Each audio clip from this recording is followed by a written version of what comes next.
Assalamualaikum warahmatullahi wabarakatuh. Nah, ini beredar di sosial media X, yaitu pelaku pembubaran forum diskusi diaspora di Grand Kemang kemarin. Nah, kita lihat langsung videonya. Nah, video ini diposting di akun X oleh akun Flamboyan ya, dengan caption, "Oh, di bawah perintah si Anu ketahuan." Nah, coba kita lihat langsung videonya ya.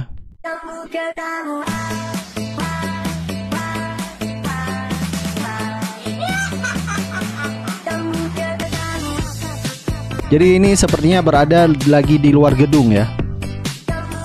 Nah, mukanya jelas sekali.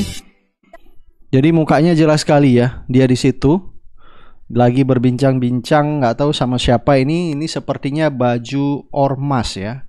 Jadi netizen mempertanyakan apa kepentingan preman bayaran, klarifikasi yaitu keberadaan orang ini dia sebagai undangan atau menjadi preman bayaran juga. Ini kan masih asumsi dari masyarakat maupun netizen. Baik, coba kita baca beberapa komentar dari netizen ya di atas postingan video ini. Nah, ini ada komentar dari Blentong. "Oh, kamu ketahuan." Ada komentar dari Pratman. "Netizen memang luar biasa, jejaknya saja bisa didapat." Ya, memang netizen Indonesia luar biasa ya. Ada komentar dari Yusep Sofandi. "Nah, preman yang mengacau di acara Kadin pun berarti yang di atasnya sama sebagai penggerak begundal-gundal premoni yang ini." Jadi netizen ini menduga bahwa apa yang mengacau kantor Kadin adalah preman yang sama juga. Ada komentar dari Jamiat, ternyata Bahlul bin Mulyono. Ada komentar dari Gun dari arah timur. Ada komentar dari Rista, ternyata dan ternyata. Ada komentar dari Kiwa, di bawah perintah si pembalakan liar ya. Ada komentar dari Mantor, pantes mukanya sama. Ada komentar dari Werkudoro. "Oh, benang merahnya ke situ toh, yang punya statement jangan main-main dengan Raja Jawa, itu bendanya bisa bahaya. Ya ketum baru itu ya."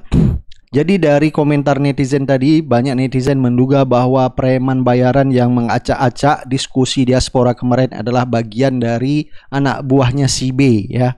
Jadi dugaan dari netizen. Ya, kita tidak tahu, tapi ini kan dugaan netizen, siapa tahu benar, karena apa kepentingan si preman bayaran di acara tersebut. Nah, ini ada juga ya, tokoh Betawi akhirnya buka suara yang bernama Haji Eka Jaya.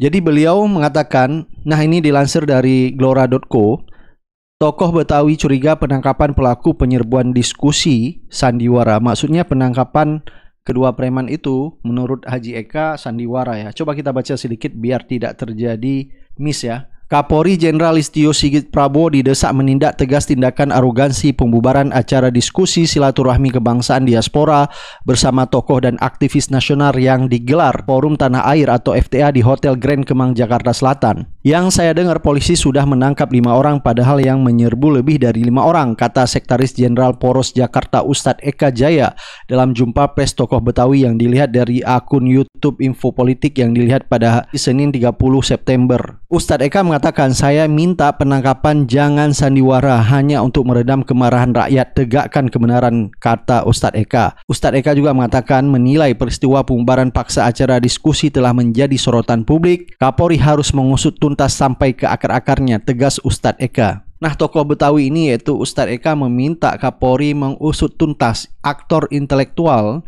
yaitu di balik persekusi acara Forum Diaspora kemarin.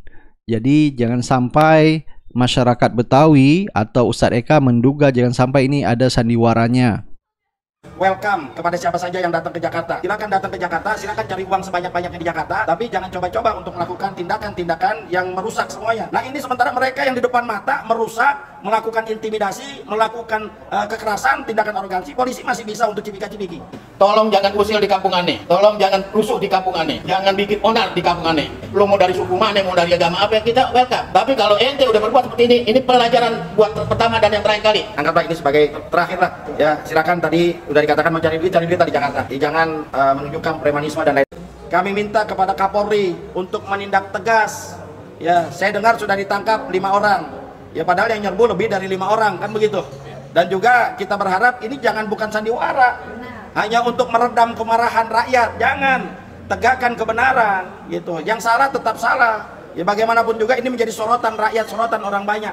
Ya, sekali lagi kami berharap kepada Kapolri usut tuntas sampai ke akarnya. Siapa dalang di balik itu semua?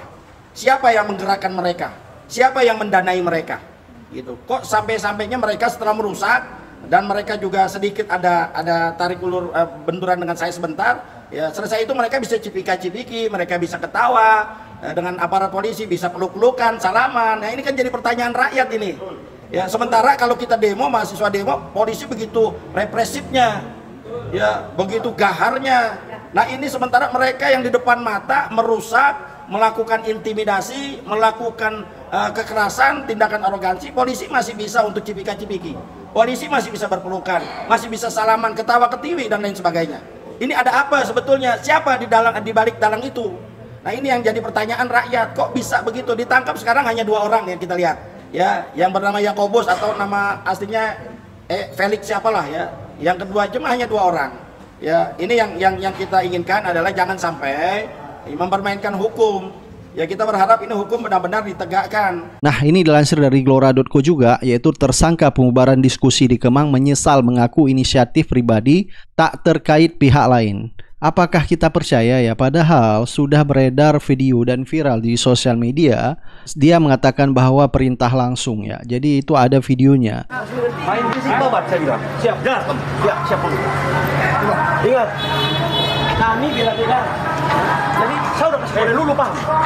Ayo, siap, siap. Sama-sama Bang. Siap. Kalau lu main fisik dengan kita, security jangan. Karena kita perintah langsung. Ya. Dan sekarang dia mengaku bahwa itu inisiatif pribadi tak terkait pihak lain. Jadi tidak mungkin masyarakat maupun netizen ya percaya dengan omongan preman bayaran ini. Yang sebelumnya di video ya sudah beredar di sosial media bahwa dia mengatakan bahwa itu perintah langsung. Dan ini menjadi pertanyaan dari tokoh-tokoh aktivis. Siapa aktor intelektual di balik peristiwa pembubaran diskusi di Kemang tersebut? Yang kameranya ke pojok-pojok yang berbeda untuk merekam apa yang terjadi. Seolah-olah ada semacam pembagian tugas. Pembagian tugas. Tanpa kesepakatan. Tanpa kesepakatan. Pak Edi kan keluar. Iya, kan saya di dalam melihat gitu kan. Nah, jadi semua berat. Saya keluar maka teman-teman waktu bikin proses agak lambat. Agak lambat. Jadi nah, mereka tidak tahu bahwa orang-orang ini orang-orang cerdas semua, disangkanya pendukung IQ 78 semua, padahal enggak gitu lah. Nah, sementara yang dikirim ke sana itu IQ 78 untuk menghadapi orang-orang cerdas ini, maka terjadi kesalahan. Nah, tunggu sebentar. Kirim ke sana, saya baca ada teman Japri ke saya itu kelas tukang jaga parkir sama jaga dugem. Iya. Yang dihadapin ada Sedi, Refli Harun, macam nggak salah itu. Ya, salah itu. Nah, terus pernyataan Wakapolda tadi kan menyatakan membantah keterlibatan. Itu bukan berita. Baru berita itu kalau Wakapolda menyatakan kami terlibat, tapi terlibatnya dalam hal ini. Nah, nanti saya jelaskan fakta-fakta bahwa sangat susah diduga bahwa mereka tidak tahu. Susah diduga, dibantah bahwa dia tidak tahu. Sebentar, sebelum masuk lagi, saya kasih info. Bang Said ini bikin posting di Twitter dengan mengutip berita ini, komentarnya singkat, percaya gitu. Gua terprovokasi, aku nggak percaya. Oke, lanjut lagi. Nah, yang kedua pernyataan Kapolsek yang menyatakan bahwa tidak ada izin dalam acara tersebut. Ini pernyataan yang sangat memalukan polisi. Kapolsek di ibu kota tidak paham hukum. Saya baca tuh. Ya. Nah, hukum itu kalau di hotel diskusi tertutup tidak perlu penyampaian ke polisi, tidak perlu apalagi izin, karena izin yang dari hotel itu sudah dianggap izin. Nah, itu betapa memalukannya polisi. Kayaknya bukan cuma memalukan Bang, dia bermaksud memframing juga pada kita, pada publik. Orang-orang ini anak gerombolan liar diskusi tanpa pemerintahan tanpa izin. Kayaknya begitu. Seolah-olah seperti kalau terjadi penyerbuan ya jangan salahin. Gitu. Seolah-olah begitu. Nah, ini dia kembali lagi salah lawan, salah pilih lawan. Yang ketiga, pernyataan ada 4 jadinya. Ketiga, pernyataan Kapolres Jakarta Selatan yang menyatakan bahwa ini yang memviralkan akan dicari. Memviralkan apa ini? Memviralkan video yang pamitan itu, pembubaran itu. Nah, ini semakin menunjukkan bahwa berarti ada sesuatu yang mau disembunyikan. Nah, yang keempat, memviralkan foto 2 perusuh itu yang ditangkap itu tidak menarik sama sekali buat saya. Yang pakai rompi Ya. itu ya. Karena Oke. harusnya kemarin yang ditangkapnya bukan yang kemarin ciuman habis itu. Siapa tahu memang diminta ditangkap, sekarang makan enak di dalam. Aduh, kita nggak tahu ya. Ya kita nggak tahu. Kita nggak nuduh, cuma nanya Ya. doang. Siapa tahu kemarin peluk-pelukan cium-ciuman, sekarang ngelus-lus gitu kan. Ngeri, Ya. ngeri, jijik. Nah, karena pada saat itu kita sebenarnya Ya. di dalam itu sudah diperlakukan seperti sandra. Bentar Bang. Sebelum ke situ, soal pelukan cium-ciuman tadi, saya lagi-lagi saksi. Itu bagaimana si bocah hitam gendut pakai Kuncir. di atas itu, Bang. Itu kasarnya luar biasa. Nah. Di dalam itu, di luar Bang, di Betul. yang lain. Nah. Kita ada di tempat lain, maksudnya itu ada videonya Nah. lagi. Itu bolak-balik nyerbu lagi, marah-marah lagi, dan polisi cuma Ya, sabar. sabar. Dan itu saudara sekalian, karena saya juga rajin ikut aksi, meliput ada peserta aksi, beda sekali perlakuan polisi dengan kami Ya, ya. waktu kita aksi. Oh, represif. Sementara itu cuma dipeluk, Ya. digeser keluar, Ya. balik lagi marah. Maaf ya ngomong anjing, anjing tuh. Cuma dipeluk, didorong keluar, balik lagi gitu. Sementara anak kita yang aksi di jalanan itu, wah represif sekali. Kenapa perbedaan perlakuan begitu? Apakah ada? Jadi ya itu saya bilang tadi sangat susah dibantah bahwa ada kesepakatan antara perusuh dengan yang menjaga perusuh dengan polisi. Sangat susah dibantah. Sangat susah dibantah. Kita lihat ya, dia kan menyatakan tahu nyerbu dari belakang. Kita tahu polisi sudah ada di pintu loh. Ya. Di pintu masuk. Tidak ada sama sekali larangan masuk. Walaupun kau sendiri. Kan pintu bisa dikunci. Iya, Pintu kaca itu. iya. Kan nggak ditutup sama mereka, dibiarkan masuk. Keluar juga nggak ditegur. Dia mukul orang, polisi diam aja loh. Ya, itu ada Nah, security hotel. jadi saya berharap, nah, saya dapat laporannya bocor, laporannya polisi bocor, seakan-akan tidak ada terjadi apa-apa. Laporan polisi intelijennya. Oke. Nah, itu lengkap beredar Itu tuh. beredar. Beredar. Iya, Nah, jadi, dengan laporan seperti ini, pantaskah kami percaya bahwa apa yang dikemukakan itu tidak tahu, minimal tidak tahu. Ya. Kalau tidak, nah, kita lihatlah saat itu dia tidak ada melakukan aksi apapun, Ya. melarang masuk apapun, marah-marah setelah dia merusak, Ya. mengusir kita semua, Ya. itu tidak dimarahin, malah dicium tangannya, dipeluk, Ya. berterima kasih. Ya. Nah, saya ingin tanya pimpinan polisi, wajarkah kita percaya apa yang Bapak katakan bahwa itu sopan santun, sementara kami sedang dipersekusi, Ya. agar publik tahu saat Ya. itu setelah mereka keluar datang berita bahwa kita diminta kunci semua pintu. Oke. Kita kunci semua pintu. Saya bisa tambahin Nah. karena saya saksi di dalamnya. Jadi sebelum itu mereka minta kita bubar. Ya. Wanita bilang enggak, kita makan siang Oke. jam 14 Oke. baru semua. Oke. Tapi manajemen hotel memaksa mendesak. Ya. Ini kan aneh, Bang. Ya. Hotel itu bisnis yang berbasis selain fasilitas adalah keramah tamahan, hospitality. Absolutely. Ya, itu nggak mungkin hotel kurang ajar itu. Ya. Dan kita kan rapat di kamarnya Doni. Betul. Doni itu dari sehari sebelumnya ditelepon bolak-balik oleh manajemen untuk batalkan.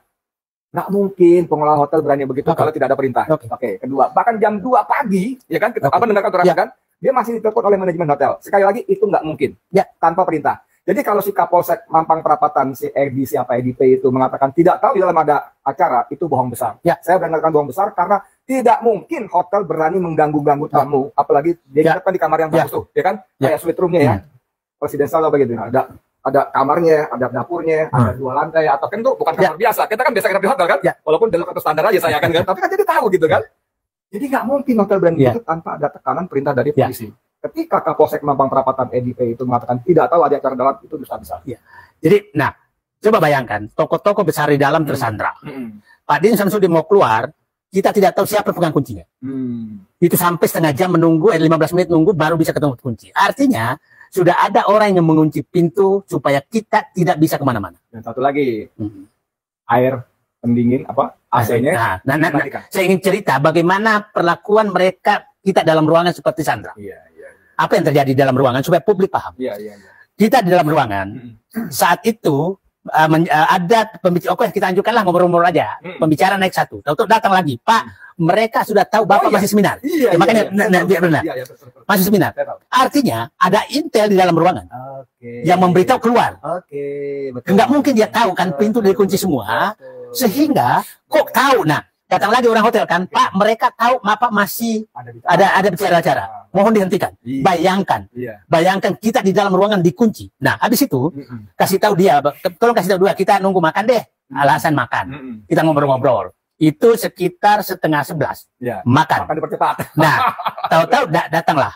Makan jam 11 makanan datang. Oke. Kita makan, setelah makan datang lagi. katanya ada pesan dari aparat agar kita dikasih waktu hanya makan 10 menit. Suruh keluar. Ya. Kita dipaksa makan 10 menit. Ya. Sementara kita makan AC mati. AC mati. Mati panas. Nah, Walaupun hotel setengah jam ya, hidup lagi. ya, tapi kan setelah kita marah. Ya. Nah, Ya. setelah itu kita sedang makan, datang lagi. Pak, mereka tidak percaya Bapak makan.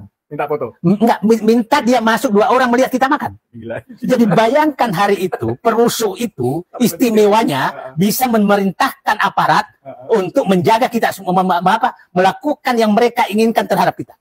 Jadi publik paham bahwa itulah puncak bagaimana preman berkuasa di negeri ini bisa memerintah aparat resmi untuk melakukan persekusi terhadap orang yang mereka tidak suka.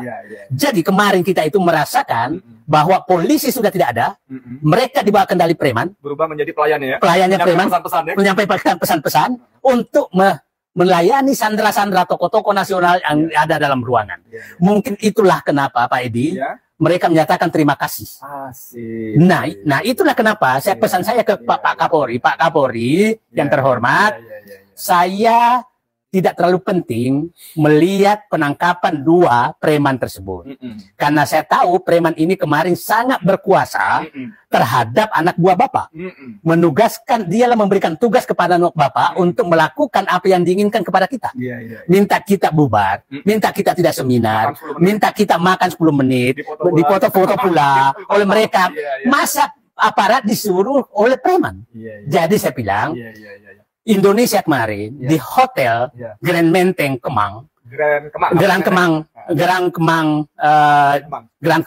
Kemang, tokoh-tokoh nasional berkumpul yang disandra oleh preman, dan preman memegang kendali dan meminta penghubung preman kepada kita adalah aparat. Jadi kemarin, kemarin itu yang terjadi. Jadi saya pikir Pak polisi harusnya sekarang sangat malu bahwa di depan tokoh nasional aparatnya Pak Kapolri ini menjadi anak buah dari preman. Nah, karena salah menilawan, terpaksa anak buah ini, preman yang kemarin sempat jadi atasan, yang polisi menjadi terima kasih ke dia. Nah, itu sekarang ditangkap, pura-pura ditangkap, gitu loh. Boleh nggak orang bilang ini drakor lagi nih, drama kotor lagi nih, bagian dari episode sebelumnya supaya tanda kutip meredam emosi publik. Ini udah buat tangkap nih gitu. Ya itu sih. Nah, ini karena salah menilawan, maka kami pasti semakin Bapak maju, semakin berbuat, semakin ketahuan. Jadi ini ibaratnya, saya ibaratkan, Bapak polisi yang terhormat, apabila memang ada perintah dari pihak lain untuk melakukan persekusi kemarin, jangan sampai Bapak seperti tenggelam di lumpur hidup. Tenggelam di lumpur hidup tuh semakin bergerak semakin tenggelam. Itu saya ingatkan. Karena kami punya data semua, kami punya informasi semua, dan kami punya dugaan siapa yang memerintahkan kemarin. Kenapa? Dugaannya begini. Baru hari ini tingkat Kapolda muncul loh. Kemarin hanya Kapolsek. Artinya ini ada apa ini? Padahal ini yang dipersekusi ini tokoh-tokoh nasional. Dan Jokowi dan Kapolri diam. Yang saya duga, saya curiga siapa tahu ini tugas dari samping. Samping itu oligarki maksudnya. Jadi kita jadi saudara kalian kemarin setelah dipersekusi, habis makan, sholat, kita kumpul lagi. Tokoh-tokoh lah. Ada saya sebut beberapa nama, misalnya Jenderal Fahru Rozi, bintang 4, ya. Ada Mayor Jenderal Sunarko, mantan Komandan Jenderal Kopassus, bintang 2. Terus tokoh-tokoh lain, ada segala macam lah. Nah, dalam thumbnail diskusi kali ini, saya bikin thumbnail gini, Bang. Saya Didu, kami sudah tahu dalangnya. Wah, gitu kan? Oke. Terus atasnya para tokoh disandra di dalam ruangan. Nah, gitu kan? Jadi saudara sekalian, kemarin memang kita sudah diskusi, kita udah tahu dalangnya. Ya, tanya saja. Kepada Bang Said, kita mau kasih tahu publik apa? Udah kita aja. kita tahu aja, kita ini aja. Saya hanya menyampaikan ke Pak Kapolri, siapa tahu sudah ada yang bisa memerintah anak buah Bapak, bukan Bapak. Berarti insubordinasi dong, perintah orang lain. Nah, atau anak buahnya dia tahu bahwa kalau perintah dari dia sama dengan perintah dari Kapolri. Asik, cukup bukan Kapolrinya yang bawahnya. Pasti dah ini pasti persetujuan di atas. Nah, karena kita harus waspadai kayak begitu, karena kita harus menjaga gimana pun Kapolri itu harus satu komando. Jangan sampai Pak Kapolri sekarang sudah ada orang yang bisa memerintah Kapolri, anak buah di bawah tanpa sepengetahuan Kapolri. Karena kalau perintah polisi seperti benar-benar formal bahwa ini harus ini kan tidak mungkin operasinya sekasar kemarin. Tidak mungkin sekasar kemarin. Dan saya pikir Pak Kapolri juga mikir, mending telepon Adin Samsudin lah untuk kita ngobrol-ngobrol lah, daripada dipersekusi di jalan. Jadi saya takutnya perintah persekusi ini perintah dari samping yang ditafsirkan oleh anak buah bahwa ini sudah sama dengan perintah dari Kapolri. Gitu. Itu berarti seperti ocehan, sorry kalau saya bilang ocehan ya, ocehan Bang Said itu berkali-kali di sana bahwa para penguasa real negeri ini tinggal di pantai utara Jakarta. Jadi saudara sekalian, memang kita kemarin diskusi karena juga nggak panjang. Doni, ketua panitia, juga ketua FTA Indonesia, ketua hariannya ya, Forum Tanah Indonesia, ketua film Tanah Air untuk Indonesia, itu dia mau extend kamar nggak boleh. Tapi kita memang bicara agak spektrum agak meluas. Akhirnya kita mau nggak mau terkait dengan kekuasaan presiden akan selesai 20 Oktober ya. Tapi kita nyinggung soal kemungkinan dekret, kerusuhan dalam macam ya. Dan informasi bagusnya adalah bahwa kalau misalnya terjadi kerusuhan segala macam, sudah bisa hampir dipastikan Prabowo tidak akan terima. Betul? Dan itu artinya bahwa hati-hati kalian membackup kekuasaan, dan wabil khusus mohon maaf ya kepada Jenderal Sigit Listio Prabowo, Kapolri, jangan jorok. Jangan jorok. Ini kapal mau karam.